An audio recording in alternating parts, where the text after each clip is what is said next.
He hates animals. I barely remember to feed myself. Okay? That's I true. don't want to be responsible for another living being.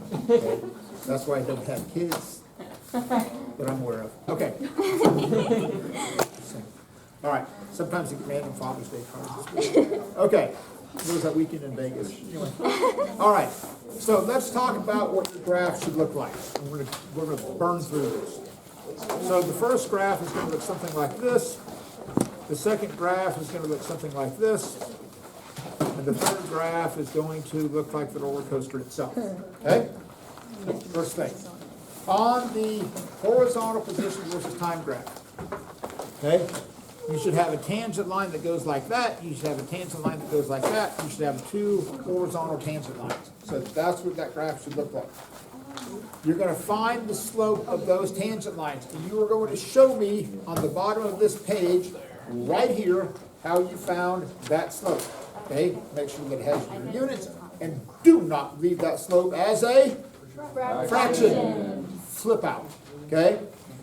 One of them should be positive, one of them should be negative. Okay? Because it's changed direction. At that relative maximum, relative minimum, that's when you're changing direction. That's when you should have horizontal lines because that velocity is approaching zero. And remember, there's three things that has to happen for this thing to change direction. You first have to slow down. Then you have to stop. Then you have to speed back up. And that's what's easy for me to say. That's what's happening as you approach that relative maximum. Those tangent lines are becoming more and more shallow. They eventually reach zero, then they change sign, and then they become negative. Then the same thing's going to happen here. You start slowing down, you reach zero, boom, you speed back up.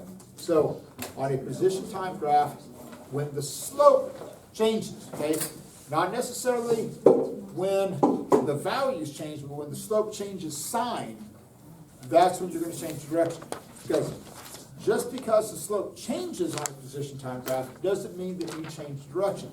But if the slope changes sign, that's when you change direction. So that's what that graph should look like. Now, when you get to question number 11, okay, here's the most critical thing that I want out of question number 11. I want three things. So you're going to go between 7 and 15 seconds. So you're going to go to this graph, and you're going to see what's going to happen between 7 and 15 seconds. So you're going to go, hey, on the horizontal time graph, between 7 and 15 seconds, this is what's happening. Okay? Are you changing direction? If you are changing direction, how many times are you changing direction? Okay? So that's what you want to address. Then you're going to go to the vertical versus time graph. And you're going to look between 7 and 15 seconds there. Oh, vertically, this is happening. Am I changing direction? If so, how many times? Then you're going to superimpose those two ideas. You're going to go, okay, this is what's happening horizontally.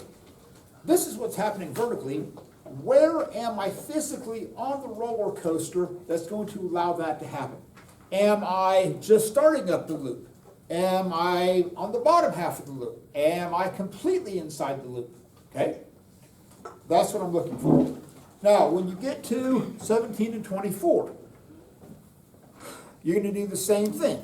You're going to go, okay, between 17 and 24 seconds, this is what's happening horizontally.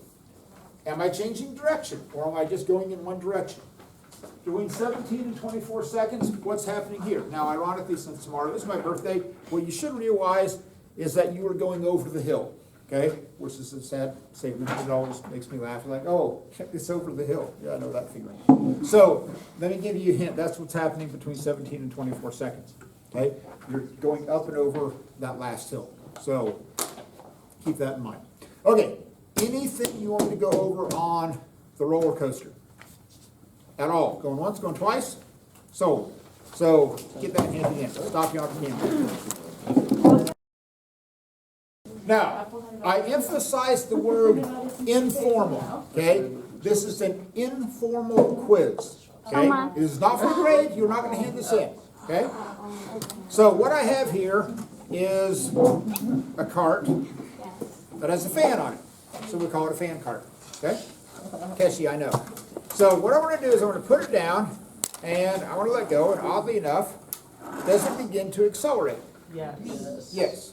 So, what we're gonna do is that I want you to observe what's gonna happen from the time that I let go of it until it gets to over here. Now, there's a couple of things. I'm gonna have the fan spinning at full speed when I let go of it, okay? So, I'm gonna have, the fan is already at full speed. So what I want you to do is I want you to draw and sketch, just a sketch, of what the position time graph and what the velocity time graph would look like from the time that I let go of it until right before I stop it. Okay, you're not going to hand this in, this is just a sketch, okay? So listen to me.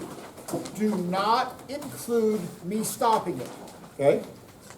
You're also going to assume that this thing is speeding up the entire time, okay? It never reaches like constant velocity. So, now listen to me very carefully. This is the reference point. We're going to make these positions be positive, okay? So we're going to look at it from the second that I let go of it. The fan's already going to be at full speed, and I want a position time graph and a velocity time graph for the motion of the cart, okay? Not for the fan blades, but for the motion of the cart, okay? So, and yes, we're going to keep track of horizontal, not vertical position versus time, because that would be pretty boring, okay? So we're here, or let go. Good. So all I want is a sketch of a position time graph and a sketch of the velocity time graph that describes that motion.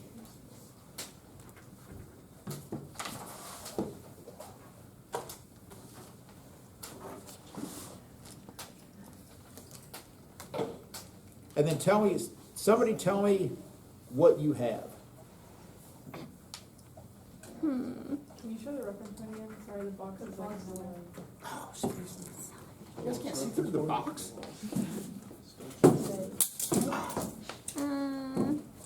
It never So yeah, so like, it never reaches full speed, you said? that reaches full speed. So we're here, okay? Let go. We're at the reference point. Speeding up. Hum.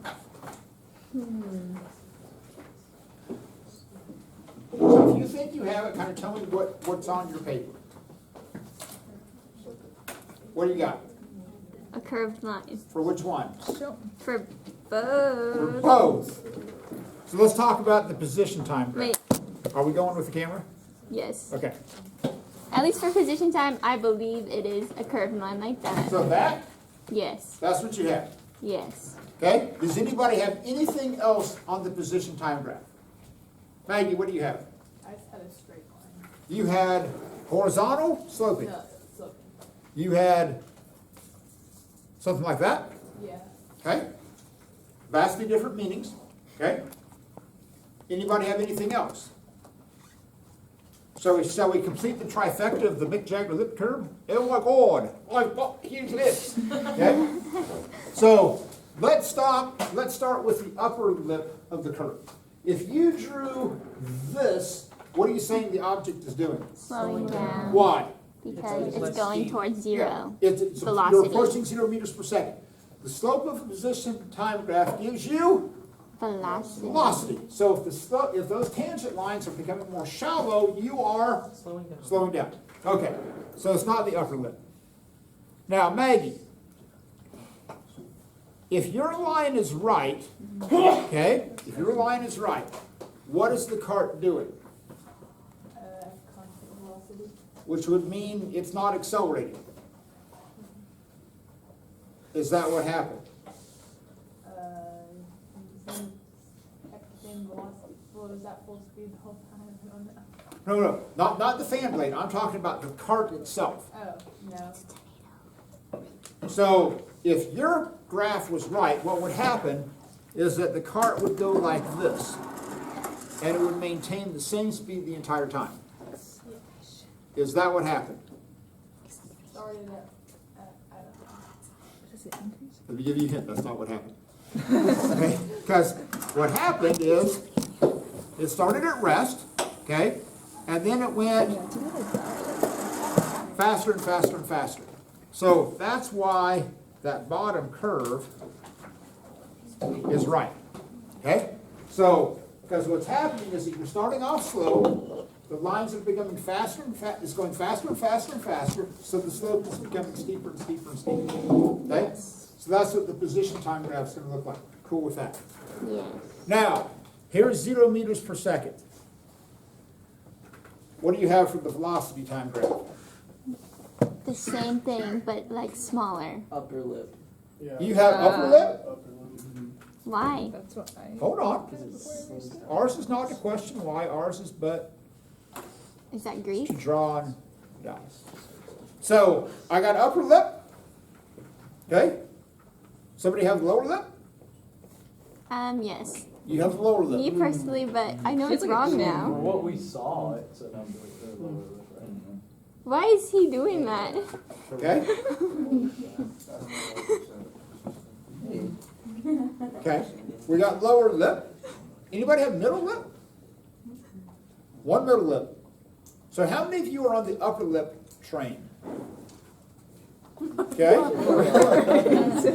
Just What as I about wrote the it down lower to me, I lip train? believe.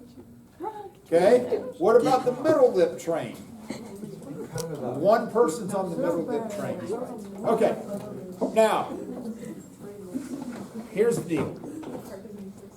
Let me explain how we're going to figure this out. What does it start with this thought process? Okay, start with this thought process. What does the slope of a velocity time graph give you? Acceleration. Acceleration. Now, remember, acceleration is the rate at which your velocity changes. It is not how fast you go, right?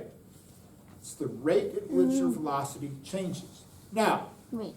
back here behind Maggie is a big sign that says F equals ma, right? Go with that. You've seen that before. As the cart rolls, did we change the mass of the cart? No. No, it isn't like we dropped an elephant on it halfway through. Okay, mass stayed the same, right? What's creating the force that makes the cart accelerate? The fan. Was the fan spinning at the same rate the entire time? Yes. Wait. That's why I waited to make sure that the fan was up to full speed before I let go of it. Okay? So if the force from the fan is the same and the mass is the same, the acceleration has to be the same. Wait. So which one's right? Middle lip. Middle lip. What? Okay? Who said that? Cooper did. Wow. So now it's boring. Wait, that doesn't make sense. Okay? Now, here's the deal. Okay? Force equals mass times acceleration. That's so awkward. Mass stayed the same, right? The force stayed the same. So if the force stays the same and mass stays the same, you have to have what we call uniform acceleration, which is a straight sloping line. Yes? So the velocity's changing on that time, so why It would is. it? But if the velocity's on the changing y. here as well. Oh, because you're going. Okay, that makes sense. Yeah, because you're starting at 0 meters per second, right? Yes. And so what we're saying is that as each interval of time goes by, my velocity changes the same amount. Now, everybody wants this line to curve, okay? And I blame Nike. This is Nike's fault, okay? Because what's the symbol for Nike? The swoosh, right? Okay? Speed, it's changing, right? It's going faster. It's cool, right? The Nike swoosh is not the Nike stick. That's a marketing nightmare. Well, the end it is. No. I mean, you're saying, if you, Nike is just not like a stick, okay? Marketing nightmare. It's a swoosh, like, oh, going faster, okay? And it is going faster. But don't confuse going faster with acceleration, okay? Because again, that's why I said acceleration is not how fast you go. It's the rate at which the velocity changes. So the only way that you can change the acceleration is if you change the force. Now, if I let that cart roll long enough, eventually that velocity time graph is going to plateau out, okay? if I, I'm not gonna put that out on a highway, and then eventually it's gonna break the sound barrier, which would be cool, okay? That's not gonna happen.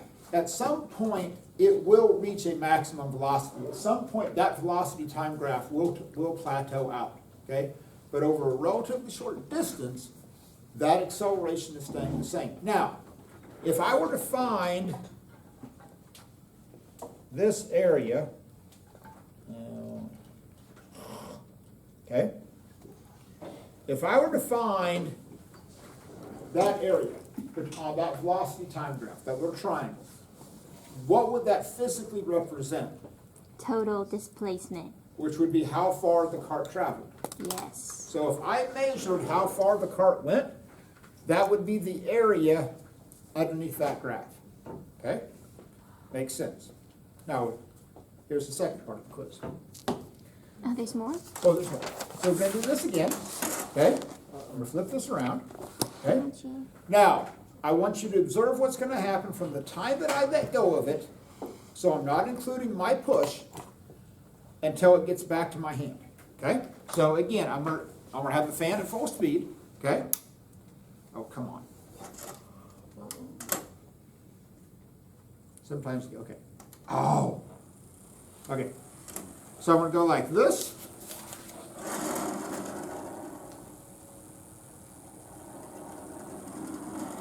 Back to my hand. So I'm gonna, Wait, so when does here's it the deal. start? Okay, fan spinning. Don't include the push. And we're going to define this direction as being positive. So I'm here, I'm gonna give it a push. Oh, hold on. I'm gonna do it too hard. Wait, so Like it this? starts after it goes away from your hands. Okay.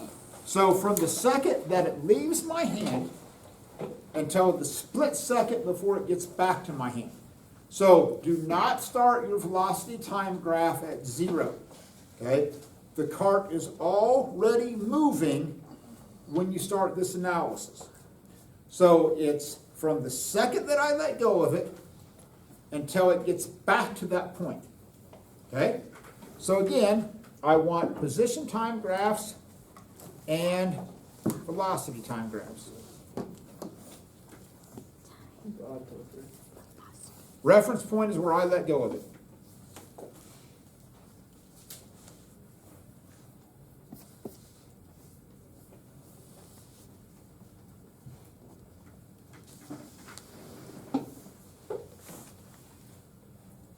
Now, I put 0 meters per second on here and positive and negative values on that velocity time graph.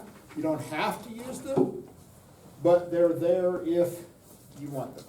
So I'm going to give you a second. Think through what the position time graph and what the velocity time graph is going to look like.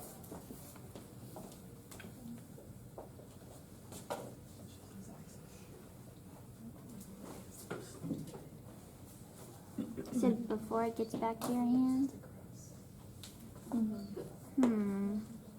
Okay. Do not include the push. It's already moving. So, let's talk the position time graph. What does somebody have? It has a U. What do you have? A U. A loop? A U. A U. Yeah, but it starts a little bit below 0. Is it an upside down U? Yeah, it's like an upside down U. So a hill. So then it's an N. A U would be like, I don't know.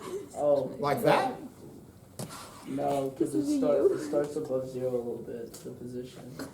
Don't. Don't worry about that. We're still, that's the reference point. Okay, it's yeah, sort of like that. Sort of like that. Yeah, yeah, pretty much. Okay? Yeah. Cooper? I think it's like a rainbow shape. Like a parabolic curve? Yeah, yeah. Like an N. maybe a little flat at the top for Yeah. like a split second. Oh yeah, that Yeah. was more like what mine was. It's just like Okay, those are two vastly different things. what? You just I don't mean can't like a describe it. volcano. I mean like one of those big Oh, like, what? Oh, now you're critical of my art like style. a Patrick's Fine. rock, you know? It Okay. reminds me of Patrick's house. So, is that it? Yeah. Kinda? Sort of, kind of. And that's right, why? That's what it should look like, why? That was a change in direction. Okay, number one, let's talk through what's gonna happen. Did the cart change direction? Yes. Yes. So that means you have, the slope of the position time graph has to Change change sign. Is that what happened? Yes. Yes. When is it going fastest? Start in the end. At the very beginning and when it gets back, right? Yes. So, does this show having a fast positive velocity and then slowing down? It does. Cool, right? Shows a change in direction because we have a relative maximum. We can draw a tangent line to 0. On the way back, what happens to the velocity? Speeds up. And becomes Negative. negative. So that matches. There's a change in direction. It starts off fast. It slows down, goes to 0, becomes negative, comes back. Okay? So if you were to come in here and draw a tangent, that's not what I wanted to have happen. So if you were to come in here and draw, I hate technology, and draw tangent lines, the tangent lines are continuously getting more shallow, we're slowing down. Boom, tangent lines become steeper and negative, and you speed back up. Cool with that? Yeah. Okay. What about your velocity time graph? Mine Like looks a like little a snake. thingy that goes like this, and then it does this one. That was so good. It looks I think like it's two like half a circles. line that goes from the top left that to are the bottom connected. right, like a straight line. A straight line? That's my Like that? Mine goes like this. I'll give you some. Like I'll a give you some half options. circle, and then it crosses Hold on. through 0, and then it's, A nice squiggly. yeah, like that. Nope. Wait. Wait, what? That's probably what's just. Oh my gosh, I'm an idiot. Okay, never mind. Ignite. It's one of those three. Blue. The blue. How many think that it's the blue line? Okay? No, What wait. about the middle lip line? I think it's the green. What about the green line? Wait, it's velocity. Okay. No, wait, What's no. this sign back there say? 4 sigmas mass times Oh. acceleration. We just went over this. That was the right one last time. I hate Nike. I'm sorry. It's the middle line. Okay? No, it's not. Awkward. Why? It's like, no, Mr. Workamp, you're wrong, it's not. So here's the deal. The reason that it's the middle line is because force equals mass times acceleration. Okay? This goes into, we'll talk more about this, it's called Jedi-Stofa law. Jedi-Stofa law means stop the force and watch. Okay? So as soon as I stop applying the force from my hand, what's the only force left acting on it? The fan. Is the fan providing a constant force? Yes. It's providing a constant force. So if I have a constant force and a constant mass, I have to have a constant acceleration. What's the only graph that shows a constant acceleration? The middle lip. The middle one does. If you have a curved line on there, that means that fan is either speeding up or slowing down to continuously change the value of the acceleration. Okay? Again, an acceleration is not how fast you're going. It's the rate at which your velocity changes. Now, if I were to find this area, if I were to find this area right here and add it to that area there, what do you think it would add up to? 0. 0. Why? Just goes back to that. Yeah, it comes back to the reference point. Now, did it go away from the reference point? Yeah. Did it come back to the reference point? Yeah. So the area on a velocity time graph gives you displacement. Okay, notice I didn't say distance. It gives you displacement. So it's a vector quantity. So one way you can view this motion, and we'll talk more about a lot more about this next week, is you can represent it with velocity vectors. So basically what happened was that when I first pushed that cart, it had some big velocity going in the opposite direction. I'll drop where you guys are used to, how you guys see it. which is counterintuitive to me because it's the opposite of how I view it. So this thing started off moving with some big positive velocity. So when something starts to move, one of three things can happen as it moves. Either the velocity vector gets bigger because it's speeding up, the velocity vector gets smaller because it's slowing down, or it just stays the same. So as soon as I let go of it, what happened to that velocity vector? Bigger, smaller, stayed the same. Stay the same. It became smaller because it slowed down as it rolled, right? That's what I meant.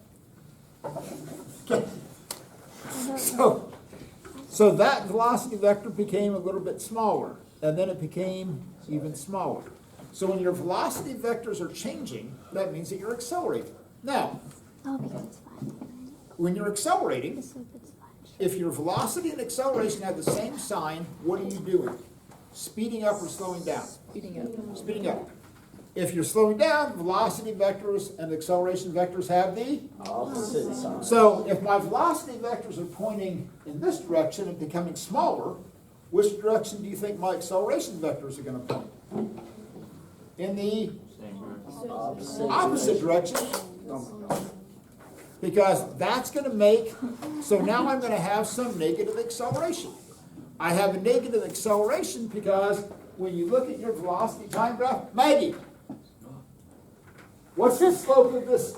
I have this line. Is that a positive or negative slope? Negative. Negative. Oh, I have a negative acceleration the entire time.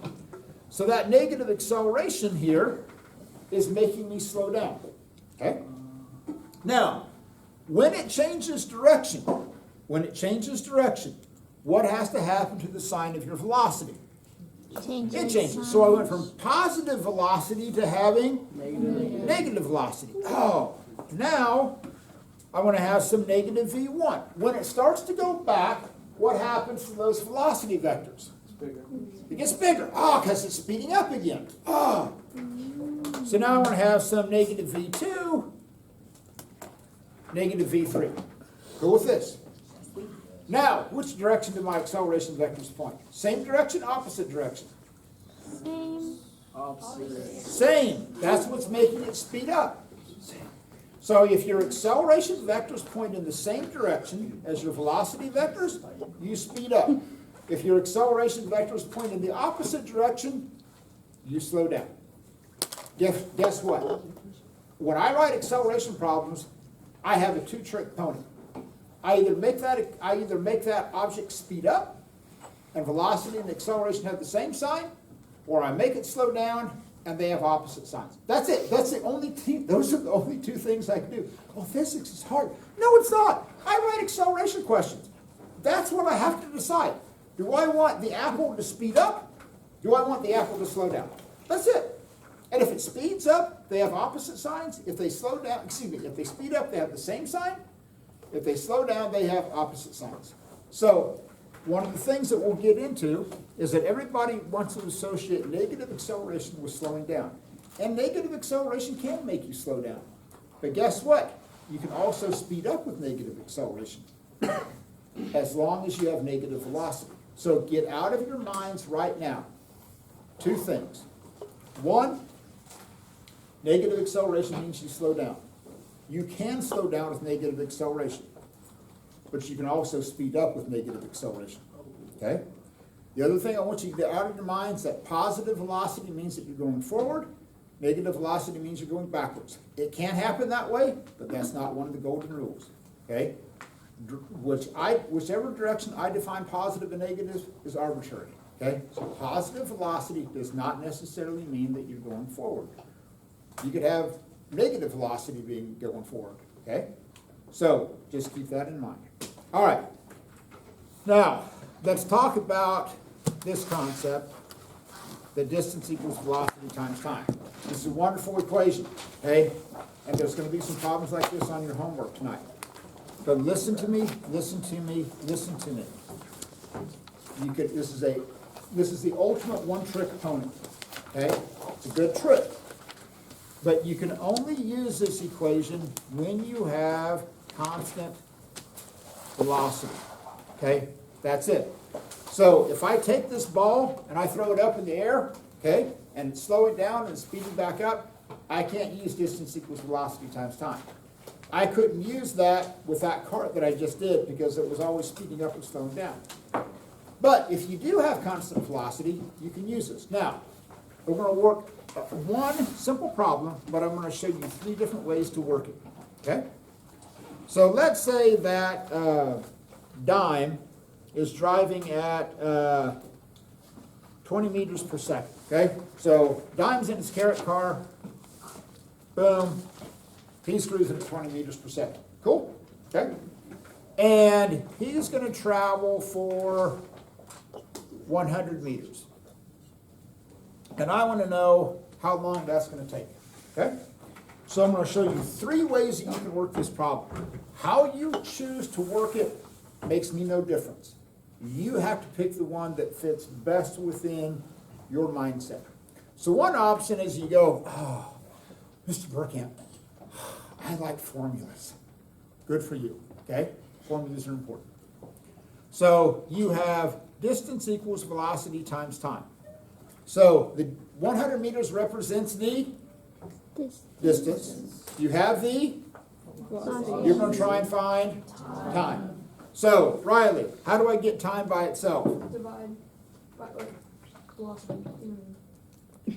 Distance divided by velocity? Yeah. Cool? Good with that? Okay. So I'm going to take 100 meters, and I'm going to divide that by 20 meters per second. Dime, this is your problem. How long is that going to take? It's going to take you 5 seconds. 5 seconds. Now, miracle of miracles, look what happens with the units. The meters cancel out, the seconds flip up, you get 5 seconds. If you screw this up, here's what you're going to do wrong. You're going to take 20 meters and you're going to divide that, 20 meters per second, you're going to divide that by 100 meters, and you're going to go, oh, the meters cancel out and I get seconds. Do you get seconds out of this? No, what do you get? You get 1 over seconds. Okay, you get the inverse of time. Now, if you do this, oddly enough, you get 20 out of 100 is going to be 0.2, s to the negative 1. Now, here's the second way that you can view this. View it as a proportion. You go, Mr. Burkamp, I like proportions. Fine. You're traveling at 20 meters per 1 second. It's a rate function. That's what that means. You're traveling 20 meters per second. It's a rate function. Now, what we're trying to figure out is that we need to travel 100 meters, and that's going to be over X number of seconds. Okay? Now, if you view it this way, it's a little bit of a deeper truth. Does my time have to be bigger or smaller than 1 second? Bigger. Why? My distance is greater than 20. So if I screwed this up and I get 0.20 seconds, look at that and go, oh man, that's wrong. Okay? If I'm traveling 20 meters per second and I have to travel more than 20 meters, my time has to be more than 1 second. Okay? But that's it. Mark my words. That's how you're gonna screw this up. And you all sit there and go, Mr. Burkamp, we won't do that. You lie. Okay? You lie. Now, so if you like proportions, you can go, oh, 20 times x equals 100 times 1. Oh, I'm going to take 100 and divide it by 20. I'm going to get 5 seconds. If you like proportions, okay, that's a proportion problem. Then you go, Mr. Burkamp, I'm president of the Rectangle Area Club. Can we work this as a rectangle? Sure. We can do this as a rectangle. You go, Burkamp, this is not geometry, but wait. Whoa. Okay?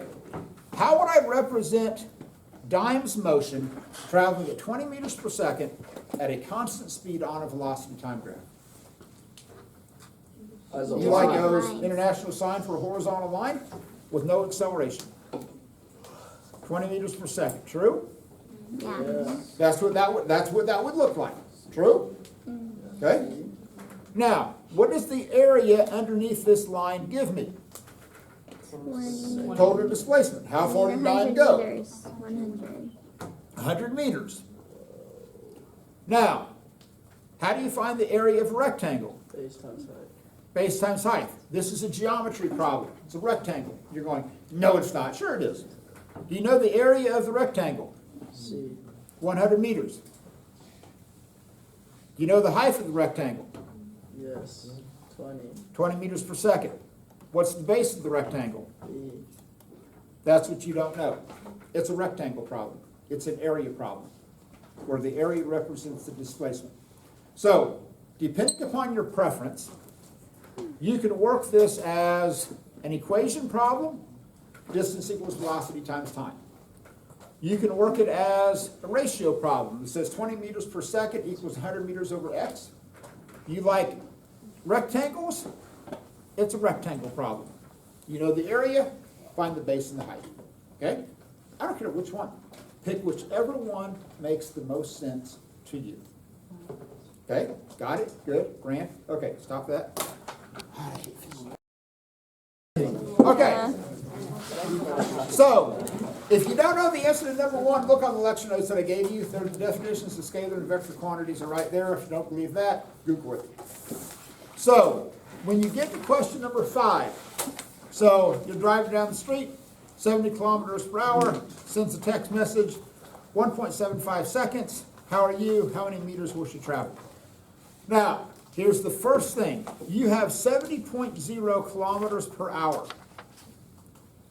What are you going to have to do with kilometers per hour? Meters per second. How many significant digits are in 70.0? 3. 3. There's a decimal place you count right. I want to make sure everybody's cool with this. Yes. So you got 70 kilometers per Hour. 1 hour. So, what are you going to do here? 1 kilometer is 1,000. 1,000 meters. 1 hour is, 3,600 seconds. the zeros cancel out. The short version is that you multiply by 10 and divide by 36. When you do this conversion, you want to keep at least 3 digits in those meters per second. Okay? Don't round that and go, oh, it's put 5, whatever. Okay, you want to keep at least 3 digits when you do those subcalculations. 4 would actually be a little bit better. Now, when you get to number 6, let me paint the picture of what's happening on number 6. We're out in the country, here's a tree. The tree is the reference point, okay? That's the reference point. That's the tree. The bicyclist is not there. The bicyclist is out here and is 250 meters away from the tree. Notice that he has a positive position. We are defining this direction as being positive, okay? Now, he is moving with the velocity of 5 meters per second, which means he's going in this direction, okay? So he's going to ride along. And in this case, he's going to ride with this for a total of 30 seconds, okay? You're going 5 meters per second. He's going to ride for 30 seconds. You can figure out how far he's going to go.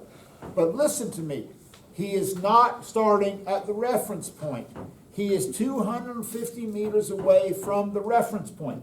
But then he's going to keep going further away. At the end of 30 seconds, he's going, oh, man, I left my Scooby-Doo lunch pail underneath the tree. I got to go back and get my Scooby-Doo lunch pail. Got to go back. So he's going to change direction. What's going to happen to the sign of his velocity? Negative. Going to change, and now I want to tell you, because he's in a hurry because he doesn't want to make sure a squirrel runs off with the Scooby-Doo lunch pail, so he's going to hoof it back at negative 10 meters per second. Okay? Now, you're going to draw a position time graph. Let me give you a hint. Your position time graph is not going to start at 0, 0 because he did not start at the reference point. He's going to start 250 meters away from that reference point. He's going to have a positive slope because he's going to have a positive velocity. When you get done, that's what your position time graph is going to look like, kind of like a little hip roof on a house. Okay? So when you get done, that's what's going to happen. Now, the other thing that I want you to keep in mind is that you're going to calculate displacement, which is position final minus position initial. Keep that in mind when you're calculating displacement. On the back side, well, actually, on 7 and 8 and 10 and 11, those are those ones, I don't care how you work it. You can use distance equals velocity time. You can use a ratio. You can use a rectangle. I don't care. When you get to number 9, okay, your answer to number 9 should involve the word instantaneous at some point, okay? So it says, in what circumstances would it be necessary to use a tangent line on a position time graph, and what could you determine? Your answer to number 9 should involve the word instantaneous at some point. When you get to question number 12, that's referring to that position time graph. When you get to question 13, that's a velocity time graph. So don't forget to do E. It says using arrows indicate if the object is slowing down or speeding up. Let me give you a hint. It's going to go something like this. The card is starting at 0. What's it doing in the first segment? Speeding up. Freshmen can't even go slower than 0. So you're going to put a little arrow there that says, oh, he's speeding up. Okay? So in each segment, go through that. All right, I'm done. You're on your own. That was exhausting.